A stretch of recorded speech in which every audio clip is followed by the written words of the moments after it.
بسم اللہ الرحمن الرحیم الصلاۃ والسلام علیک یا سیدی یا رسول اللہ وعلی علیک و اصحابک یا نور اللہ۔ درود شریف پڑھنے کی فضیلت و برکت۔ 300 مرتبہ درود شریف پڑھنے کا انعام۔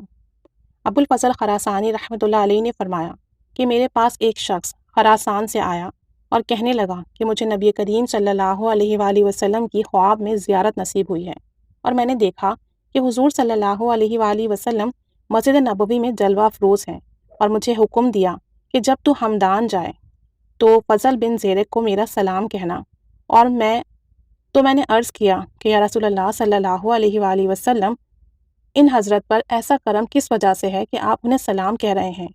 تو آپ صلی اللہ علیہ وآلہ وسلم نے فرمایا کہ وہ روزانہ مجھ پر 300 مرتبہ درود پاک پڑھتا ہے۔ ذرا سوچیں آپ کہ 300 مرتبہ درود شریف پڑھنے کی برکت سے نبی کریم صلی اللہ علیہ وآلہ وسلم اپنے امتی کو سلام کہلوا رہے ہیں، اس امتی پر خاص توجہ لطف و کرم کر رہے ہیں۔ تو جو دن بھر میں کثرت سے، توجہ سے، ادب سے، محبت سے ہزاروں لاکھوں مرتبہ درود پاک پڑھتا ہے، دوسروں کو بھی پڑھواتا ہے، تو اس پر کیسی کیسی لطف و کرم ہوگی، کیسی کیسی عنایات ہوں گی، اس کا تو ہم تصور ہی نہیں کر سکتے۔ تو چنانچہ اس نوجوان نے ان بزرگ کے پاس آ کر ان سے کہا کہ نبی کریم صلی اللہ علیہ وآلہ وسلم نے آپ کو سلام کہلوایا ہے،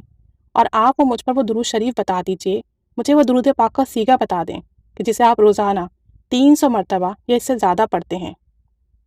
وہ درود شریف یہ ہے: اللہم صلی علی محمد النبی الامی وعلی آل محمد جزا اللہ محمد صلی اللہ تعالی علیہ وسلم انا ما ہوا اہلو۔ اس نے اس درود شریف کو یاد کر لیا اور قسم کھا کر کہنے لگا کہ نہ میں آپ کو جانتا ہوں نہ آپ مجھے جانتے ہیں، مجھے رسول کریم صلی اللہ علیہ وآلہ وسلم نے آپ کے متعلق بتایا تھا۔ ابو الفضل کہتے ہیں کہ میں نے اس آنے والے کو کچھ ہدیہ دینا چاہا، مگر اس نے قبول نہ کیا،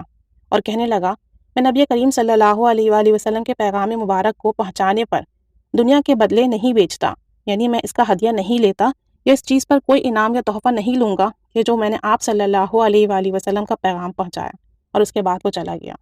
تو آپ سوچیں کہ درود پاک کتنی بڑی عبادت ہے، کتنی بڑی نعمت ہے، کتنا بڑا کرم اور فضل ہے کہ امتی یہاں درود و سلام پڑھتا ہے، اور آقا وہاں سب جان لیتے ہیں کہ کون سا امتی کتنا درود شریف پڑھتا ہے اور کون سا صیغہ ورد کرتا ہے، اور کتنی محبت اور توجہ سے پڑھتا ہے، اور درود پاک کا اس کو کیسا کیسا پھر فیض ملتا ہے۔ نبی کریم صلی اللہ علیہ وسلم اگر کسی امتی سے خوش ہو جائیں، راضی ہو جائیں، تو بس سمجھو اس کے تمام جہان سنور گئے، اسے دونوں جہاں کی برکتیں مل گئیں۔ تو محبت شامل کر لیجئے درود پاک میں۔ جب آپ محبت سے پڑھیں گے، توجہ سے پڑھیں گے، تو آپ کو درود پاک کی وہ فیض اور برکتیں ملیں گی جو آپ کے لیے، آپ کے اپنوں کے لیے کافی ہو جائیں گی۔ اللہ تعالی ہمیں درود پاک پڑھنے والا بنائے اور اس کی خوب برکت عطا فرمائے۔